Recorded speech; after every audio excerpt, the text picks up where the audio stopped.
화물연대 파업이 길어지면서 철강과 자동차, 시멘트에 이어 반도체 산업까지 타격이 우려되고 있습니다. 최근 일주일 새 피해액만 업계 추산 1조 6천억 원에 이르는 것으로 추정됩니다. 먼저 신재근 기자가 피해 상황을 짚어봤습니다.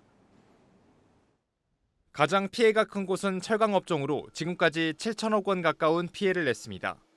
제품 출하가 전면 중단된 포스코는 오늘 오전 7시부터 포항제철소 선제공장과 냉연공장 가동을 멈췄습니다. 매일 2만 톤씩 생산되는 철강 제품을 급한 대로 제철소한 주차장과 도로에 쌓아뒀지만 공장이 포화 상태에 이르면서 생산 중단을 결정한 겁니다. 못이나 나사를 만드는 데 쓰이는 선제 제품의 경우 하루 7,500톤, 자동차 제조에 쓰이는 냉연 제품은 하루 4,500톤의 생산 차질이 발생할 것으로 회사는 예상했습니다. 자동차 업계도 상황은 마찬가지입니다. 부품 공급이 막히며 현대차 울산 공장의 가동률이 평소의 절반 수준으로 떨어졌습니다. 지금까지 5,400대의 생산 차질이 발생했고 이로 인한 피해 금액은 2,500억 원에 이릅니다. 완성차 업체들이 생산 차질이 생기게 되면 그만큼 그대로 부품사에 영향을 줘서 지금 그렇지 않아도 적자 경영에 허덕이는 업체들이 일부는 위기를 넘기기가 쉽지 않을 수도 있어요. 석유화학업계는 일평균 출하량이 평소와 비교해 10% 수준으로 뚝 떨어지며 5천억 원의 손실을 냈습니다. 시멘트 재고가 바닥나면서 주요 레미콘 업체들이 공장 가동을 멈추고 있어 작업을 중단하는 건설 현장이 늘어날 것으로 예상됩니다. 화물연대가 반도체 원재료 물류까지 막겠다고 예고하면서 반도체 업계도 혹시나 파업에 불똥이 튀진 않을까 우려하고 있습니다. 정부는 적재 공간 한계에 다다른 생산 현장들이 속출하고 있는 만큼 이번 주부터 생산 차질로 인한 피해가 본격화할 것으로 전망했습니다. 한국경제TV 신재근입니다. 산업부 방서우 기자 나와 있습니다.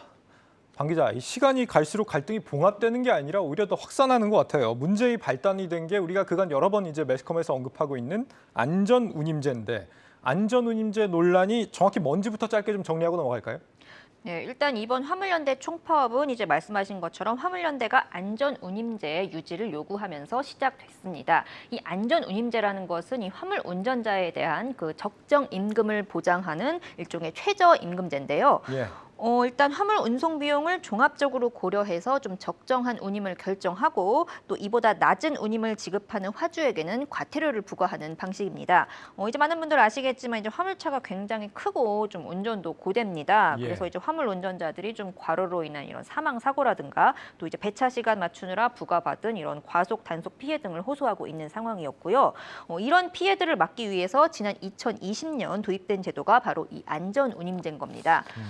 그런데 이제 문제는 이 제도가 한시적이었다는 겁니다. 이 3년이라는 일몰 기한이 있었기 때문에 3년째가 되는 올해 말 이제 폐지 수순을 밟을 예정이고요. 예. 따라서 화물연대는 이 제도를 유지해달라. 또 화주와 사측은 약속대로 폐지해야 한다는 입장을 고수하면서 계속 평행선을 달리는 모습입니다. 그 정책적으로는 더 연장하는 것도 뭐 무리는 없을 것 같긴 한데 화주 측은 왜 폐지를 원하는 겁니까?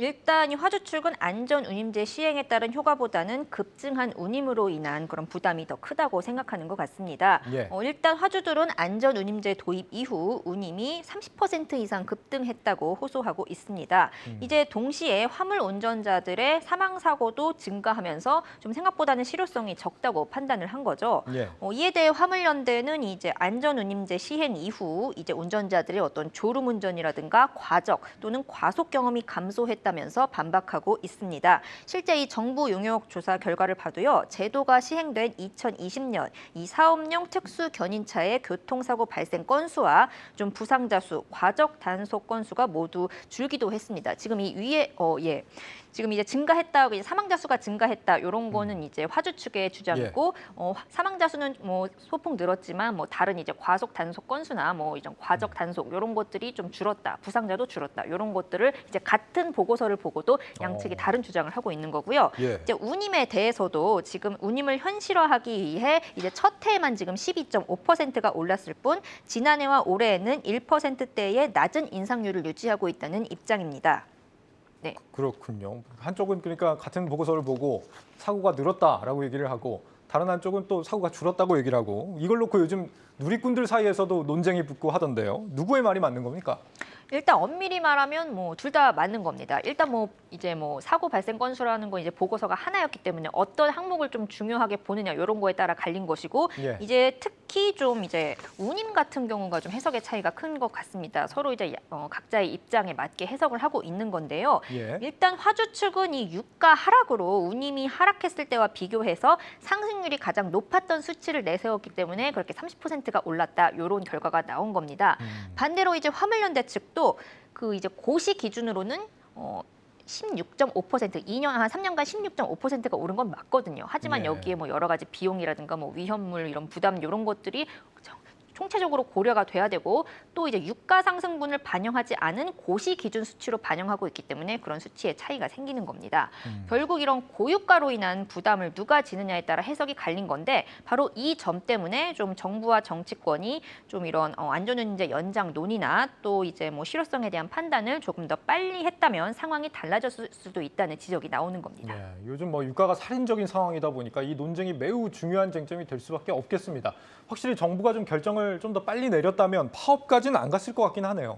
네, 그렇습니다. 이 안전운임제 자체는 지금 국회 입법으로 도입을 했지만 일몰 1년 전, 그러니까 이제 국토부 장관이 제도 시행 결과를 분석해서 좀 이제 국회에 보고하고 또 이제 이런 후속 조치를 하기로 돼 있었거든요. 그런데 이제 보고 의무가 있는 정부도 또 보고를 받고 보완 입법 조치를 해야 할 국회도 자기 일을 하지 않은 겁니다.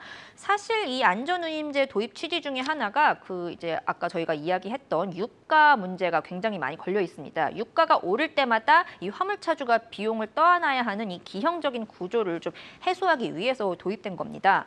지금도 이제 컨테이너와 시멘트 차종 외에 좀 이제 안전운임제가 적용되지 않는 화물차주들은 지금 뭐 수입이 급감하는 것을 넘어서 운행할수록 오히려 손해를 보는 상황에 놓여 있습니다. 예. 이번 화물연대 요구에 이제 안전운임제 유지 외에도 좀 적용 품목을 확대하자는 내용이 담겨 있는 이유이기도 합니다. 정부도 이제 안전운임제 시행으로 한동안 좀 화물연대가 집단 행동을 하지 않았다는 사실은 분명히 인정하고 있습니다. 따라서 이제 정부와 정치권이 진작 논의를 하지 않은 게 더욱 아쉬운 부분이고요.